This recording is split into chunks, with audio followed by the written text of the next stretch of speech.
Assalamualaikum warahmatullahi wabarakatuh. Selamat siang. Perkenalkan, nama saya Niputu Sumartiani dengan NIM 22114875. Baiklah, di sini saya akan melakukan wawancara secara online dengan salah satu UMKM pemilik usaha MyRisol. Pertama, bisa diceritakan sedikit bagaimana awal mula usaha MyRisol ini berdiri? Ya, asalnya kita tuh eh, anak-anak tuh senengnya makan, ya salah satunya risol gitu ya. Nah, kebetulan juga di rumah juga ya udah sering bikin. Nah, terus kita coba searching dulu di sekitaran Jogja ini apa atau di mana risol yang kira-kira ya em, bisa bisa bersaing lah gitu dengan risol buatan kita gitu. Tapi ya karena memang ini makanan ya rumahan gitu ya, ya udah terus akhirnya kita merasa makin pede untuk menjual cemilan kita ini. Ditambah lagi mungkin di beberapa tempat orang yang jual risol ini masih terbilang sedikit ya, ya dan rasanya juga mungkin kalau menurut kami ya itu masih belum bisa mewakili risol yang kami jual gitu. Apa yang membuat Bapak memilih risol sebagai produk utama bukan jenis camilan lainnya? Awalnya ketika kita pengen pemasukan tambahan yang memang tidak membutuhkan banyak modal, tidak membutuhkan banyak tenaga, ya kita cobalah apa yang eh, salah satu makanan favorit keluarga yang mungkin kalau kita bilang udah recommended di kitanya. Nah, coba kita pasarkan begitu. Sehingga kita mulailah mencoba untuk berjualan risol. Awalnya dulu waktu awal buka itu karena kita pengen nggak jauh dari rumah, nah kita buka dekat pasar Rejodani. Alhamdulillah penerimaan masyarakatnya bagus. Tapi jumlah pembelinya kan karena di sana memang masyarakatnya jumlahnya terbatas, sehingga daya belinya pun tidak seperti yang kita harapkan. Nah, akhirnya kita coba untuk membeli menyewa ruko yang ada di tempat keramaian. Nah, terus kita coba sewa di Candi Gebang. Ya alhamdulillah ada peningkatan yang cukup signifikan gitu. Bagaimana proses produksi dilakukan saat ini? Apakah Bapak masih mengerjakan sendiri atau sudah dibantu dengan tim? Untuk proses produksi kita tuh apa eh, tiap hari itu memang terus produksi ya, karena alhamdulillah stok tiap hari itu habis. Jadi hampir tiap hari kita selalu eh, stok yang fresh gitu. Nah, produksi yang kita lakukan ya masih kita pegang sendiri, tidak ada tim khusus yang membantu gitu ya. Paling ada satu dua tenaga yang ikut membantu, tapi untuk dari awal sampai akhir ya kita terus yang mengawasi dan melakukan beberapa uh, beberapa proses yang memang di situ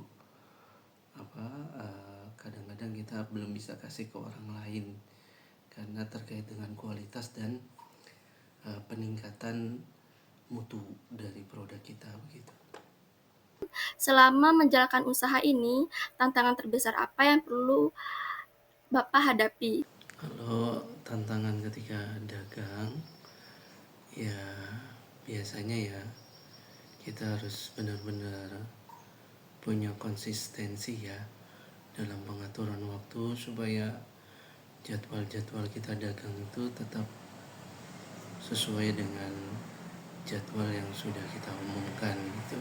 Umpama buka jam 4 ya kita tetap harus punya konsistensi itu. dan berarti kita juga harus mempersiapkan diri untuk bisa konsisten dalam waktu-waktu jualan itu. Terus yang kedua, masalah konsistensi rasa ya. Bagaimana orang itu dagangan itu dijaga supaya rasanya itu nggak berubah. Nah itu juga butuh tantangan. Walaupun kadang-kadang bahan-bahan baku yang ada di pasaran ini kan dalam durasi setahun itu kadang-kadang terjadi kenaikan harga itu sampai 2 kali, sampai 3 kali kadang-kadang kenaikan harga. Semua harga bahan baku ataupun harga minyak dan sebagainya. Tapi kita tetap memakai bahan baku ataupun minyak goreng yang berkualitas sehingga mudah-mudahan produk itu tidak mengecewakan atau konsumen menjadi lari dengan sebab penurunan kualitas gitu ya. Mungkin itu konsistensi dari sisi dari sisi jualan atau waktu-waktu jualan kita.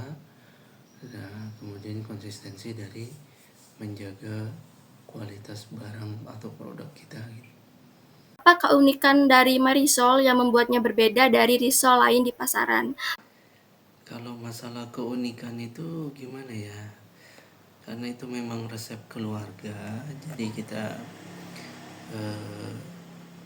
ya kita rasa ya memang itu yang kita cocok dengan rasa isiannya ataupun kulitnya. Dan ketika kita coba bagi-bagi ke teman-teman dekat atau ke tetangga itu, mereka juga pada senang. Mereka bilang ya ini kulitnya lebih lembut atau rasanya nggak seperti risol-risol mayo yang sering kita beli di tempat-tempat lain begitu.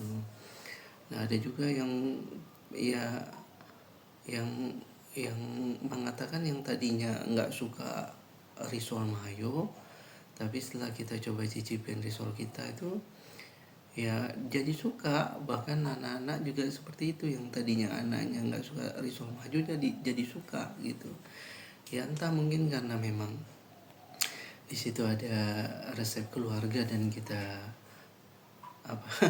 kita rasa beda lah gitu ya. Nah di situ mungkin kita makin pede lah kalau kita tuh ada testimoni yang bagus lah, sehingga kita berani untuk menjual produk itu gitu. Bagaimana Bapak menyikapi kritik atau masukan dari pelanggan? Pertanyaan Kalau masalah kritikan ketika berjualan ya tentunya terkait dengan produk ya ataupun packaging gitu ya.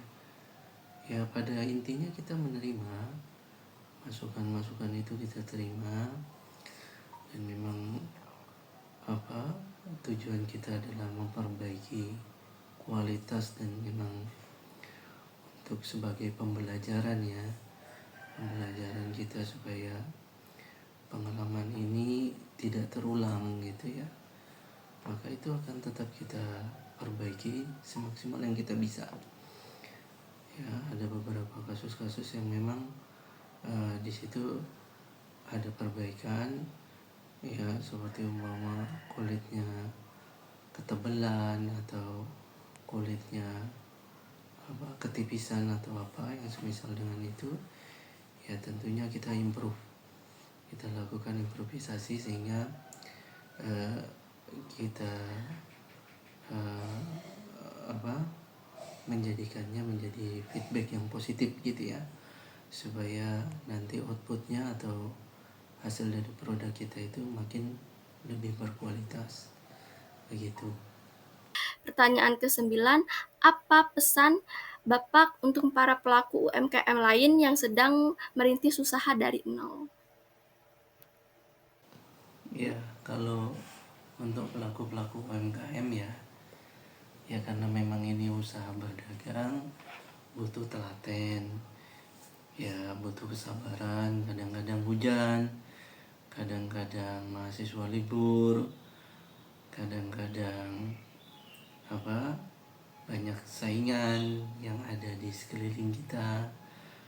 Ya intinya kita terus tingkatkan mutu dan kualitasnya. Kemudian ya namanya pendapatan kan memang sudah ada yang ngatur. Kalau memang hari itu jatahnya memang segitu ya, yang penting kita sudah lakukan upaya secara maksimal.